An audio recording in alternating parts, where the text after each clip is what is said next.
Бул жалганда илгертен айтылып келген кеп бар. Кыздын көркү чачында. Ооба, аялды эркектен айырмалап турган анын узун чачы экени талашсыз. Узун чач чынында эле аял затынын көркүн ачат. Чачтын узуну керек болсо тиги дүйнөгө барганда дагы чоң жардамы тиет деп айтылат. Айткандай эле аял заты көз жумганда көрдүн ичинде чачы менен көкүрөгүн кудум кийим менен жапкандай жаап коет. Ошондо сурак жеңил болот деп да айтылат. Чынында эле аялуу жана уяттуу жерди жапкан чач. Илгери чачтын узунунан төө чечмей оюнга катышкан аялдар болгон. Бирок заман жаңыланганы менен баары өзгөрүлүп, чачты бага албай калгандар суу кечпеген шылтоону айтып, жеңил шылтоого ыктаганын жашырып болбойт. Ооба, жалкоонун шылтоосу көп. Ар ким айтса ал туура боло берет. Эмесе сөз кургак болбосу үчүн бир болгон окуяга токтолсок.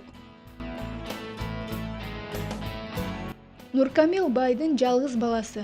Учурда кимдин баласы менен кимдин кызы барктуу жана сөзү өтүмдүү. Албетте байдын жана акчасы мол адамдын. Атакелеринин баа баркы менен көздөрү ала чакмактап жүргөн байдын балдары кымбат баадагы машинага минип, кыз жактырбай бой жүргөндөрү канча.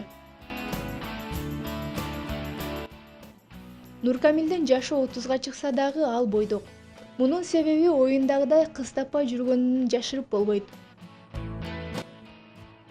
Күнгө ишембе, машинасын жылтырата жуудуруп, Чүй көчөсү менен келе жатып, айтылуу филармониянын аялдамасынан чачы узун кызды көзү чалып калды да, дароо тормозду тээп, машинасын тык токтотуп, айганыштын жанына басып келип, анын турган турпатына кызыгуусу арта карап калды.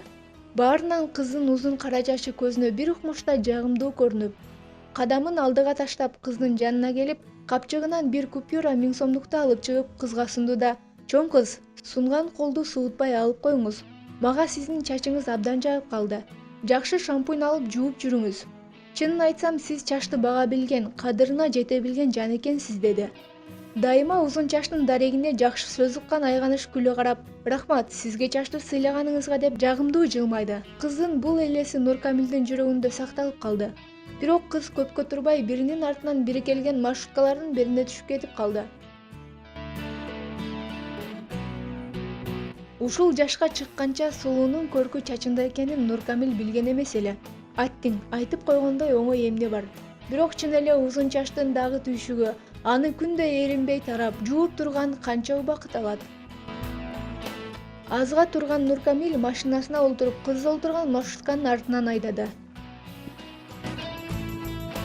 Жөн жерден 1000 сомду болгон айганыш Ош базарынан түшүп калып, базарды көздөй басканда артынан Нуркамил жете келип, кызды жандай басып: "Чоң кыз, сиз абдан сулуу экенсиз. Мен сиз менен таанышып, ысымыңызды билбесем, жаным жай алчууда эмес" деди. Кыз бала үчүн өзгөчө жаш жигиттен жагымдуу сөз уккан кандай маанайды көтөрөт. Анткени менен айганышка дагы Нуркамилдин колу ачык, шар мүнөзү жагып калган. Аппак болгон колун сунуп таанышкан соң экөө эски тааныштардай сүйлөшүп кетишти. Албетте сөзүнүн уланышына айганыштын узун чачы себеп болгонун таанып болбойт эле. Чынында эле кыз жакпаган Нуркамилге айганыш узун чачы менен жагып калганына жана экөөнүн тил табышканына дагы чачы жардамга келгенин жашырып болбойт. Ооба, чынында эле эркектер көз менен сүйөт эмеспи? Арадан туура 1 ай өтпөй экөөнүн үйлөнүү тою Алтын Ажыдар ресторанында өттү. Тойго келген конокторго алгач айганыштын узун чачы көрүнүп, көңүл төрүнөн орун алып, көпчүлүгүнүн көзүнө илинди. Аялдын жакшы чыкканы эркектин багы деп айтылат эмеспи? Көпкө чейин үйлөнбөй жүрүп, чачы узун кызга үйлөнгөн Нуркамилдин тааныштары айганышка үйлөнгөнүнө ыраазы болуп турушту.